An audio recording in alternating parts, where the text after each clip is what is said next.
दोस्तों, मेरा नाम अभय है और ये कहानी है कि मैं कैसे इटावा से मुरादाबाद तक ट्रेन यात्रा के दौरान भूत से बचा। तो चलिए जानते हैं कि मैं कैसे बचा। वो जनवरी की ठंडी रात थी और मैं स्लीपर कोच में यात्रा कर रहा था। पूरे कोच में केवल 10 से 12 लोग थे। उनमें से अधिकांश लोग सो रहे थे। मैं उब गया और बेचैनी महसूस कर रहा था, इसलिए मैंने अपने फ़ोन पर कुछ वीडियो देखने का फैसला किया जिससे मेरा टाइम पास हो जाता। समय गुजरता गया। ट्रेन अंधेरे को चीरते हुए भागती जा रही थी। वीडियो देखते देखते कब मेरी आंख लग गई मुझे पता ही नहीं चला, और जब मेरी आंख खुली तो मेरे कानों में जोर जोर से आवाज़ आ रही थी, ये चाय चाय, गरम चाय, जल्दी से पी लो चाय, ट्रेन न छूट जाए, ये चाय चाय। ये सुनते ही मेरा मन बहुत करने लगा कि मैं जाकर फटाफट चाय पीऊं, जिसके बाद मैं तुरंत सीट से उतरता हूं और नीचे चला जाता हूं, जो कि मेरी सबसे बड़ी गलती थी और आगे जाकर मेरे साथ कुछ ऐसा होने वाला था।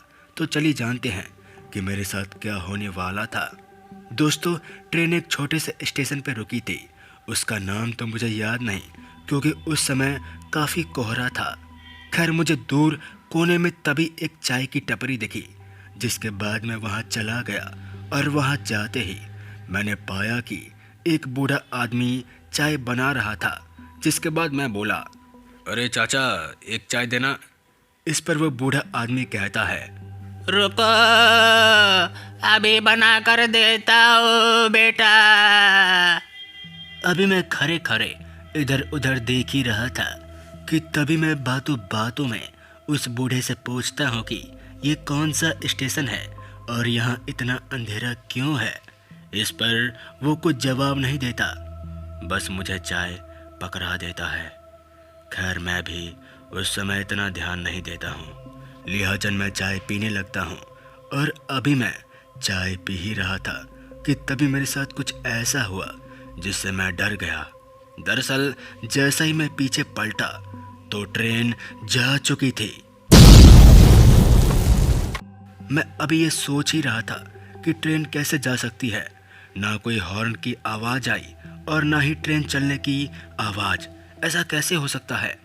मैं अभी ये सोच ही रहा था कि तभी वो बूढ़ा आदमी हंसते हुए कहता है, बेटा, तुम छलावे की जाल में फंस चुके हो। ये कोई रेलवे स्टेशन नहीं, भूतों का अड्डा है और तुम कुछ ही देर में मरने वाले हो। ये बोलते बोलते ही उस बूढ़े का चेहरा बहुत डरावना हो गया और उसकी बातें सुनते ही मैं समझ चुका था कि मैंने ट्रेन से उतरकर बहुत बड़ी गलती कर दी है। खैर, अब जो हो गया सो हो गया। उस समय मेरी सांस रुक गई थी। मैं बिना कुछ सोचे समझे चाय फेंकता हूँ और तेज रफ्तार में भागने लगता हूँ। भागते भागते मैं जैसे ही स्टेशन के गेट पर पहुँचता हूँ तो मैं क्या देखता हूँ, भूतों की झुंड वहाँ खड़ी थी और वो धीरे धीरे मेरी तरफ आ रही थी, जिसे देखकर मैं डर गया और इस बार मैं पटरियों से होते हुए भागने लगा। भागते भागते मैं सोच रहा था कि मैं किस मुसीबत में फंस गया हूँ और मैं इस मुसीबत से कैसे निकलूं। मैं भगवान से प्रार्थना करने लगा कि वो मुझे भूतों के जाल से बचाए। अभी मैं प्रार्थना कर ही रहा था कि तभी मेरी सांस फूलने लगी।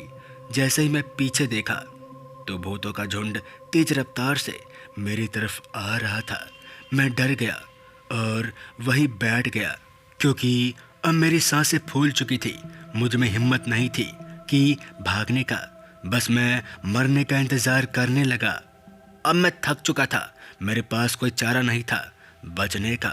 और तभी देखते ही देखते वो भूतों का झुंड मुझे घेर लेता है और उस शैतान के झुंड में से वो बूढ़ा आदमी चाय वाला मेरी तरफ बढ़ता है और मुझे मारने ही वाला होता है कि तभी ये सब होता देख मैं बेहोश हो गया। उसके बाद मुझे कुछ नहीं मालूम क्या हुआ मेरे साथ। जब मेरी आंख खुली तो मैं मुरादाबाद स्टेशन के बेंच पर लेटा हुआ था और कुछ लोग मुझे घेर के रखे थे। मैंने उठते ही उनसे पूछा, अरे, आप लोग ऐसे क्यों मुझे देख रहे हो? जिसके बाद वो कहते हैं, अरे तुम अपना गले पर देखो, वो निशान किस चीज का है? फिर उनमें से एक ने अपने फ़ोन से मेरी फ़ोटो खींचकर मुझे दिखाया तो मैं वो देखकर हक्का बक्का हो गया। दरअसल मेरे चेहरे पर पंजे के निशान थे और वो काला छपा हुआ हाथ का निशान था जो दिखने में बहुत ही डरावना लग रहा था। खैर मैं उनको कुछ नहीं बताता हूँ क्योंकि वो लोग मेरी बातों का विश्वास नहीं करते कि मेरे साथ क्या हुआ था। दोस्तों, शायद भगवान ने उस रात मेरी जान बचा ली क्योंकि उन भूतों के झुंड ने मुझे घेर लिया था तो मेरा बचना नामुमकिन था। तो मैं कैसे बच गया, ये आज तक मेरे मन में रहस्य बनकर रह गया और मैं आज तक इस सवाल का जवाब ढूंढ रहा हूँ। दोस्तों, मेरी किस्मत अच्छी थी जो मैं मौत को छूकर टक से वापस आ गया। उस रात के बाद मुझे पूरी तरह विश्वास हो गया कि अगर शैतान है तो भगवान भी है। बोलो जय श्री राम।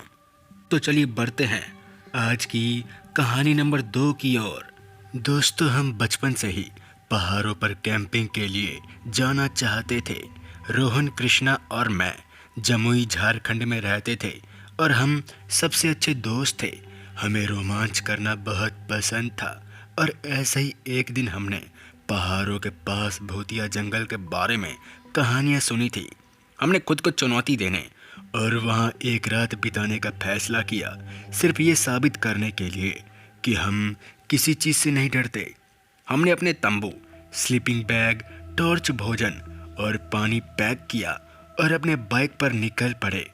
यात्रा लंबी और उबड़ खाबड़ थी, लेकिन हमने दृश्यों और ताज़ी हवा का आनंद लिया। हम शाम तक पहाड़ी की तलहटी में पहुंच गए और पगडंडी पर चढ़ना शुरू कर दिया। अंधेरा हो रहा था और जंगल घना और डरावना होता जा रहा था। रास्ते में हमने अजीब आवाज़ें सुनी और पेड़ों के बीच परछाइयाँ हिलती देखी।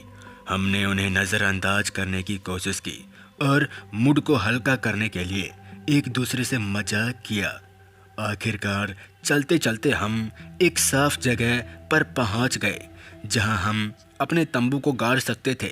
हमने आग जलाई और एक दूसरे के साथ बैठकर ऐसे ही गप्पे लगाने लगे। समय अच्छा बीत रहा था, रात भी काफ़ी हो चुकी थी। तभी अचानक से हमें जंगल से तेज चीख सुनाई दी। ये दर्द में किसी महिला की तरह आवाज़ लग रही थी और इस चीख ने हमारे खून को ठंडा कर दिया। हमने एक दूसरे की ओर देखा और सोच रहे थे कि अब क्या करें। कृष्णा, जो हम में से सबसे बुद्धिमान और बहादुर था, उसने सुझाव दिया कि हमें जाकर इसकी जांच करनी चाहिए। उसने कहा कि हो सकता है कि कोई महिला किसी मुसीबत में हो और उसे हमारी मदद की ज़रूरत हो। रोहन और मैं इस बात से नाराज़ हो गए, लेकिन हम कृष्णा को बात को टाल नहीं सकते थे, जिस वजह से हमें उसके पीछे पीछे जाना ही पड़ा। जैसे जैसे हम करीब आए, हमें एहसास हुआ कि ये झाड़ियों के पीछे छिपी एक पुरानी झोपड़ी से आवाज़ आ रही थी। हम सावधानी से उसके पास पहुँचे और देखा कि दरवाज़ा थोड़ा खुला था। हमने उसे धक्का दिया और झोपड़ी में घुस गए। ये अंधेरा और धूल भरा था और अजीब सी उसके अंदर गंध आ रही थी। हेलो, यहाँ क्या कोई है? लेकिन कोई जवाब नहीं आया। हम झोपड़ी में आगे चले और कमरे के अंत में एक दरवाज़ा देखा, जिसके बाद हम उस दरवाजे के अंदर चले जाते हैं और तो जो देखते हैं वो देखकर हम हक्के बक्के रह गए। दरअसल वहाँ एक महिला खून से लथपथ फर्श पर पड़ी थी। उसके पूरे शरीर पर घाव और चोट के निशान थे और उसकी आंखें डर से फटी हुई थी। उसने हमारी ओर देखा और फुसफुसाया, मेरी मदद करो। ऐसा बोलते हुए वो शांत हो गई, जिसके बाद हम काफ़ी डर गए और उसके पास पहुँचे और उसे ये देने की कोशिश की कि हम उसे बचाने आए हैं। हमने उससे पूछा कि क्या हुआ और किसने उसके साथ ऐसा किया। फिर वो कहती है कि वो एक पर्यटक थी और अपने पति के साथ पहाड़ों पर आई थी। उन्होंने झोपड़ी को एक रात के लिए किराए पर लिया था, लेकिन उन्हें नहीं पता था कि ये भूतिया है। उसने कहा कि एक भूत ने उस पर हमला किया और उसके पति को मार डाला। उसने कहा कि भूत एक आदमी था जो पहले झोपड़ी में रहता था और वो क्रोधी और हिंसक था। उसने कहा कि वो उसकी झोपड़ी में आने वाले किसी भी व्यक्ति से नफरत करता है और वो मुझे भी मार डालेगा। उसकी ये बातें सुनते ही हम तीनों दोस्त डर गए थे और हमने जितनी जल्दी हो सके वहाँ से निकलने का फैसला किया। हमने महिला को खड़ा होने में मदद की और उसे दरवाजा तक ले गए। हम निकलने ही वाले थे कि तभी हमें पीछे से एक तेज दहाड़ सुनाई दी। हम पीछे मुड़े और भूत को देखा। वो लंबा और मांसल था। उसके लंबे बाल और दाढ़ी थी। उसने फटी हुई शर्ट और पैंट पहनी हुई थी, लेकिन उसका चेहरा काफ़ी खौफनाक था। लेकिन उसके हाथ में चाकू था। ये देखकर हम तीनों दोस्त डर गए। हमें लग रहा था कि अब हम भी मरने वाले हैं। उसने हमें सोचने का भी मौका नहीं दिया। वो अचानक से हम पर झपटा, लेकिन हम अपनी जान बचाकर भागे। हम उसके चाकू से बच गए थे और झोपड़ी से बाहर निकल गए। हम अपनी बाइक पाने और भागने की उम्मीद में अपने तंबू की ओर भागे। वो पल इतना डरावना था कि डर के मारे हमारे दिमाग ने काम करना ही बंद कर दिया। खैर, हम भागते भागते अपने तंबू तक पहुंचे। डर के कारण हम तीनों एक दूसरे को देखने लगे, लेकिन तभी वहां वो भूत आ गया और हमें वो मार डालता। लेकिन तभी उसने ऐसा नहीं किया। वो संशोधन के किनारे पर रुक गया और हमें घूर कर देखने लगा। वो भ्रमित और परेशान लग रहा था। उसने अपना सर झुकाया और चिल्लाते हुए वहां से भाग गया। हमें ऐसा लग रहा था कि वो आग को देखकर डर गया हो। हम स्तब्ध थे और राहत महसूस कर रहे थे। हमें एहसास हुआ कि आग ने हमें बचा लिया। हमने भगवान और आग को धन्यवाद दिया और हम खुशी से रोने लगे। हमने महिला को बैठने में मदद की और उसे कुछ पानी और खाना दिया। ऐसे ही रात गुजरती गई। समय बीतता रहा। देखते ही देखते सुबह हो गई और फिर हमने अपना सामान पैक किया और झोपड़ी से बाहर निकल गए। दोस्तों, जैसे ही हम नीचे उतरे तो वहाँ कुछ लोग खड़े थे जो गार्ड के जैसे लग रहे थे। उन्होंने उस महिला को हॉस्पिटल भिजवा दिया और दोस्तों, उस रात ऐसे हम लोग भूत के जाल से बचे। हमारा जो सबसे इंटेलिजेंट दोस्त कृष्णा था, वो भी उस समय कुछ नहीं कर पाया। और दोस्तों, अक्सर यही होता है, जब भूत सामने होता है तो दिमाग भी काम करना बंद कर देता है। खैर, जो हो गया सो हो गया। हम भूत से बच गए थे। उस रात के बाद हमारा कैंपिंग करने का भूत ही निकल गया हो। हम अब कैंपिंग करने से भी कतराते थे। तो दोस्तों, मिलते हैं ऐसे ही खौफनाक कहानी के साथ। तब तक के लिए जय हिंद, जय भारत, जय श्री राम।